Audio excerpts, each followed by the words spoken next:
आज एक ऐसी कहानी सुनते हैं जो हमें सिखाती है कि असली दौलत क्या है। क्या वो जिसे हम देख सकते हैं या फिर वो जिसे हम सिर्फ महसूस कर सकते हैं। चलिए आज गौरी की कहानी में चलते हैं। एक ऐसी लड़की जिसके पास कहने को तो कुछ नहीं था, लेकिन अपनी अटूट आस्था से उसने सब कुछ बदल दिया। जरा सोचिए, एक छोटा सा गांव है जहां एक बहुत ही साधारण सी लड़की रहती है जिसका नाम है गौरी। उसकी ये कहानी हमें बताती है कि कभी-कभी सबसे बड़ी ताकत सबसे मुश्किल हालातों में ही मिलती है। तो चलिए मिलते हैं गौरी से। वो एक मिट्टी के छोटे से घर में रहती थी, लेकिन उसका दिल आस्था और विश्वास के खजाने से लबालब भरा था। ये कहानी है उसकी इसी अटूट श्रद्धा की। देखिए, गौरी के पास दुनिया की कोई दौलत नहीं थी। उसके कपड़े भी साधारण थे और घर भी छोटा सा। लेकिन उसके अंदर जो था वो किसी भी महल से कहीं ज्यादा कीमती था। उसका साफ और सच्चा दिल जो भक्ति से भरा हुआ था। उसकी हर सुबह सूरज उगने से भी पहले शुरू होती थी। घर का काम निपटाकर वो अपने आंगन से जंगली फूल चुनती और पास के छोटे से मंदिर में चढ़ाने चली जाती। ये रोज का नियम था और हर एक फूल उसके सच्चे दिल से निकली एक प्रार्थना जैसा था। लेकिन जैसा अक्सर होता है, हर कोई उसकी इस भक्ति को समझ नहीं पाता था। गांव के कुछ लोग अक्सर ताना कसते, देखो तो इतनी गरीबी में भी पूजा पाठ करती है, क्या मिल जाएगा इससे। उनके शब्द तीखे थे, लेकिन गौरी का विश्वास उसकी ढाल था। इन तानों के जवाब में गौरी गुस्सा नहीं करती थी। वो बस शांति से मुस्कुराती और कहती, माँ सब देखती हैं। उसकी आवाज में शिकायत नहीं, बल्कि एक गहरा अटूट विश्वास था। उसे किसी को कुछ साबित करने की जरूरत ही नहीं थी। फिर एक साल कहानी में एक मुश्किल मोड़ आया। गांव पर एक भयानक परीक्षा आन पड़ी। आसमान ने जैसे रूठकर पानी बरसाना ही बंद कर दिया।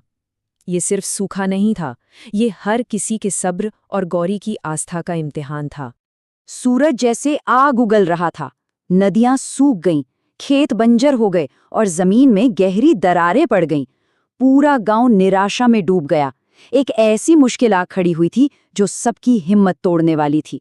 देखते ही देखते घरों से अनाज खत्म होने लगा। गौरी के परिवार की हालत और भी खराब हो गई। कई कई रातें भूखे पेट गुजरने लगी।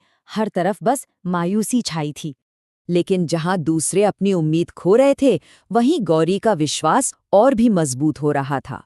भले ही जमीन सूखी थी, पर उसकी भक्ति का झरना लगातार बह रहा था। उसने माँ दुर्गा की पूजा करना बंद नहीं किया, क्योंकि उसे यकीन था कि माँ सुन रही हैं। और फिर आया नवरात्रि का त्योहार। चारों तरफ निराशा के इस माहौल में गौरी ने अपने आस्था का सबसे बड़ा प्रमाण देने का फैसला किया। एक ऐसा पल जो सब कुछ बदलने वाला था। अब उसके पास चढ़ाने के लिए कोई कीमती चीज तो थी नहीं, तो उसने अपने हाथों से मिट्टी की एक छोटी सी मूर्ति बनाई। सूखी जमीन पर खिले कुछ जंगली फूल तोड़े और घर में बचे जरा से तेल से एक दिया जला दिया। उसका चढ़ावा बहुत साधारण था, लेकिन उसकी भक्ति वो अनमोल थी। और कहते हैं ना, सच्ची प्रार्थना कभी खाली नहीं जाती।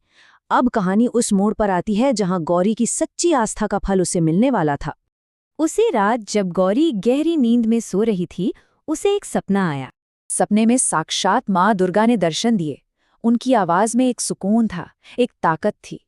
उन्होंने कहा, गौरी, तुम्हारी सच्ची भक्ति ने मुझे प्रसन्न कर दिया है। तुमने कभी हार नहीं मानी। अब तुम्हारे सारे दुख खत्म हो जाएंगे। ये वही पल था जिस पर गौरी को हमेशा से विश्वास था। और जब अगली सुबह गौरी की आंख खुली, तो जो उसने देखा वो एक चमत्कार से कम नहीं था। उसके आंगन में अनाज की बोरियां रखी थीं। उसका सूखा खेत रातों रात हरा भरा हो गया था। और फिर पूरे गांव पर झमाझम बारिश होने लगी। एक इंसान की आस्था ने पूरे समुदाय को बचा लिया था। तो ये कहानी सिर्फ एक चमत्कार की नहीं है, ये उस चमत्कार के असर की है कि कैसे एक इंसान का विश्वास पूरे समाज को बदल सकता है। वही गांव वाले जो कभी उसका मजाक उड़ाते थे, आज शर्मिंदगी और आभार के साथ उसके सामने खड़े थे। उन्होंने माना, हमने तुम्हारा मजाक उड़ाया था, लेकिन आज तुम्हारी ही आस्था ने हम सबको बचाया है। उनका शक अब विश्वास में बदल चुका था। लेकिन गौरी ने इसका कोई श्रेय खुद नहीं लिया। उसने बस हाथ जोड़कर कहा, ये सब तो माँ दुर्गा की कृपा है। इस चमत्कार के बाद भी वो वैसी ही विनम्र बनी रही जिसकी असली दौलत उसकी आस्था थी। तो आखिर इस कहानी से हमें सीख क्या मिलती है? यही कि सच्ची भक्ति किसी दिखावे या कीमती चढ़ावे की मोहताज नहीं होती। वो तो बस एक साफ दिल और अटूट विश्वास में बसती है, और यही असली ताकत है। तो ये कहानी हमें एक सवाल के साथ छोड़ जाती है कि सच्ची दौलत आखिर है क्या? गौरी की कहानी हमें याद दिलाती है कि शायद ये उसमें नहीं जो हमारे पास है, बल्कि उसमें है जो हमारे भीतर है, हमारा विश्वास।